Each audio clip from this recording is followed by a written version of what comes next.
কারো প্রতি এত আসক্ত হওয়া উচিত না যে তাকে ছাড়া আপনার দম বন্ধ লাগে।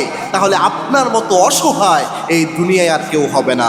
মনে রাখবেন, এত অসহায় কারো কাছে বানাইয়া দিয়েন না, তাহলে আপনার এই অসহায়ত্বকে সে সুযোগ হিসেবে নেবে, আপনার এই অতি আসক্তিকে সে সুযোগ হিসেবে নেবে। আপনার কোনো মূল্যায়ন তার কাছে থাকবে না। আপন যদি বানাতে হয় আল্লাহকে বানান, হৃদয়ের বন্ধু যদি বানাতে হয় আল্লাহকে বানান। আল্লাহ কখনো আপনাকে ছেড়ে যাবে না।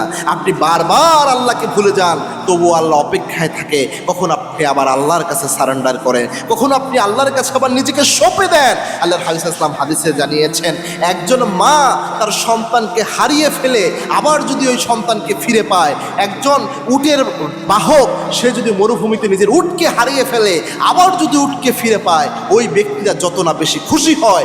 একজন বান্দা যখন গুনার পথে চলে যায়, ভুল পথে চলে যায়, তওবা করে যখন ফিরে আসে, এর চেয়ে আল্লাহ বেশি খুশি হয়ে যায়।